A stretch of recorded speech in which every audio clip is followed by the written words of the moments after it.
Well, spring is finally here and we can take a detour from my power walk in the contemplative forest and go to our special place here of the interminable pathway. It loops eternally. And we go here, and this is where we discuss some of the subjects that are the latest in my thinking and things that are coming up. And here's your bench, still there. And now we're in spring again. There were cold days that I used to come here, but now it's beautiful. So sit and enjoy. What I'm going to be talking about is my next webinar, very unique. It's the latest thinking in biocognition, and it's called Koans for Western Minds. A koan is an anecdote or a phrase that's a riddle that is unsolvable with usual logic and language, and it comes from Zen Buddhism, from the Sota school of Buddhism.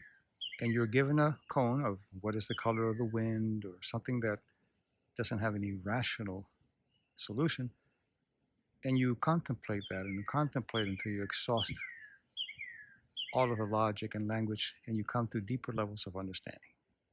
And that's good. And that was designed for Eastern minds, which are more collectivist and have a different way of looking at the world, including most of the Asian languages are symbols, or like the Japanese and Chinese characters. So you learn to see things holistically. In the Western world, even the language, you have letters that form words, and the words have meaning and become sentences. So it's a different construction of the world. So knowing that, what I'm going to be doing with this workshop, with this webinar, is bringing koans for Western minds. And we'll be combining the power of the koan from the East and the power of neuropsychological deciphering of what I call the terrains of meaning. And the terrains of meaning are the basis of what supports a behavior, a belief. And sometimes it's very difficult to get to them. So you might ask yourself, why am I sabotaging myself all the time? And then you give it a intellectual, well, because I didn't have a good upbringing, or because I don't like myself, and you run that over and over again, and it doesn't change. Because that doesn't get to the deep meaning, that doesn't get to the terrain of meaning.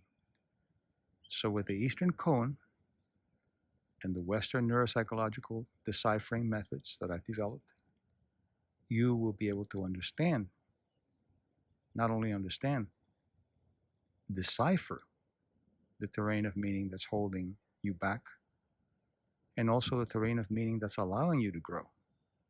And once you do, that's not the end. You have to enact it.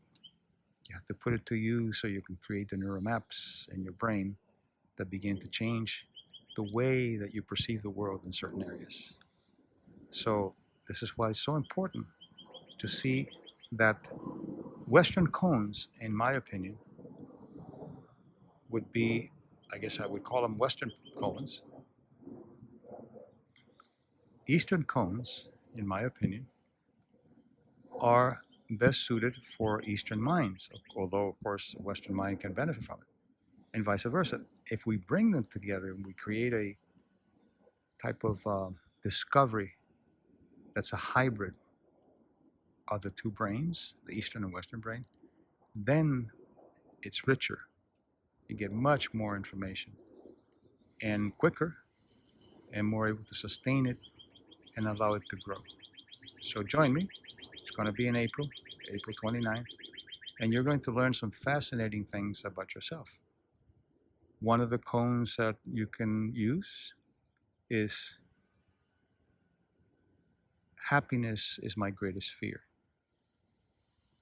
Good health scares me. Those are koans. And we're going to resolve them using the Eastern koan model and the neuropsychological deciphering method that I developed that goes from one type of learning to another. We know what the brain does, and we're going to take advantage of knowing what the brain does. So join me and be a part of this change. See you there. And now back to my walk.